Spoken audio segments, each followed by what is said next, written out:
تصویر دیکھتے ہیں؟ یہ آج ہیں کل نہیں رہیں گے، جب سے آج بھی ہو رہے ہیں کل بھی ہوں گے. ان کی اوقات نہیں ہے. راحت اندوری نے کہا تھا کرایہ دار ہے، ذاتی مکان تھوڑے. یہ آج ہیں جو آج صاحب مسند ہیں، کل نہیں ہوں گے. کرایہ دار ہیں، ذاتی مکان تھوڑے.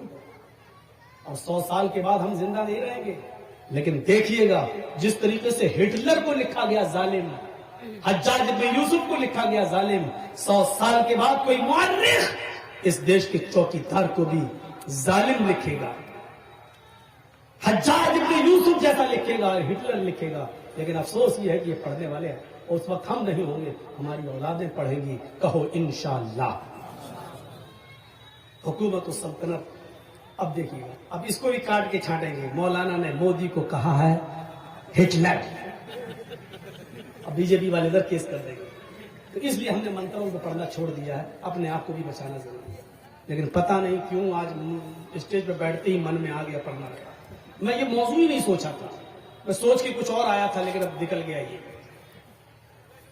تو میرے بھائیوں، آپ مجھے بھی بچائیے، آپ کا بھی چینل چلے گا. اور لوگوں کو پریشان مت کیجیے، نیچے لگائیے تاکہ دیکھنے والوں کو دقت نہ ہو. آپ ہمیں کوآپریٹ کریں گے، پبلک آپ کو بھی کوآپریٹ کرے گی. آپ جب نظر انداز کریں گے تو ہمیں بھی غصہ آئے گا، پھر ہم لگنے نہیں دیں گے. اور ظاہر ہے ہم کھڑے ہو جائیں، جب تک یہ نہیں ہٹے گا ہم نہیں بولیں گے. کمیٹی والوں کو ہٹانا پڑے گا، پبلک کی گالی کون سنے گا. تو ہمیں بھی ایسا کرنے پر آپ مجبور مت کیجیے. امید ہے کہ انشاءاللہ اس کا خیال رکھا جائے گا. تو میرے پیارے ساتھیوں سنیے، 100 سونے کے سکے 10 ہار. ہار سے مراد کیا ہے سمجھ لیا؟ صحابہ، عشرہ مبشرہ.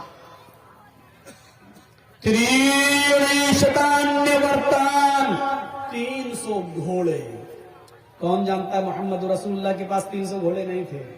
حقیقت میں نہیں تھے. لیکن گھوڑوں سے مراد گھوڑے نہیں ہیں، گھوڑوں سے مراد گھڑ سوار، ایسے جوان، ایسے بہادر جو محمد رسول اللہ کے ایک اشارے پر اپنی جان قربان کر دے. یہ مراد ہے. اور یاد کرو جب 1000 کا لشکر کافروں کا سامنے کھڑا ہے اور ادھر 313 جنگ بدر میں لڑنے والے وہ بیچارے صحابہ، ان کے پاس تیر ہے، تلوار ہے، ڈھال ہے، گھوڑے ہیں، نیزے ہیں، اور لڑنے والے سب جوان. محمد کے سپاہیوں پہ نظر ڈالو، بوڑھا بھی ہے، جوان بھی ہے، کچھ چھوٹے بھی ہیں. جب سب کو گنا گیا تو 313. ادھر سب کچھ ہے، ادھر ایک پورے جنگ بدر میں صحابہ کی زندگی پر نظر ڈالیں تو 313 صحابہ کے پاس صرف 2 گھوڑے. ایک کے پاس ایک بھی نہیں، ایک کے پاس 2 4 5 لوگوں کے پاس بھی ایک نہیں، صرف 2 گھوڑے.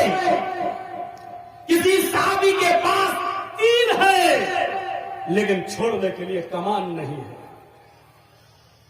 تلوار ہے. کسی کے پاس تو دشمن کی تلوار سے بچنے کے لیے ڈھال نہیں. کسی کے پاس گھوڑا ہے تو گھوڑے کو چلانے کے لیے لگام نہیں، اس پہ چڑھنے کے لیے زین نہیں. ایسی بے بسی، ایسی مایوسی، ایسی پریشان کن حالت. لیکن نبی نے کہا کہ لڑنا ہے تو 313 صحابہ 1000 کا مقابلہ کرنے کے لیے. تو حوصلوں سے لڑائیاں ہوتی ہیں اور جنگیں ہوتی ہیں. تو اللہ محمد کو کیا دے گا؟ 300 عربی گھوڑے، یعنی 313 جنگ بدر میں لڑنے والے صحابہ. آخری چیز اس منتر کی، سہسترا دشنامہ 10,000 گائے دے گا. گائے سے مراد یہ گائے نہیں، گائے کا مطلب گائے بہت سیدھا جانور ہوتا ہے، حقیقت میں سیدھا ہوتا ہے. گائے کے اوپر لوگ اسکولوں میں بچوں سے ایسے بھی لکھواتے ہیں، نبند لکھواتے ہیں. اور جب کوئی شریف انسان کی مثال دینا ہوتی ہے کہ تو وہ بہت شریف ہے انسان، بالکل سیدھا ہے جیسے اللہ میاں کی گائے ہے. لوگ مثال دیتے ہیں ارے وہ تو اللہ میاں کی گائے ہے.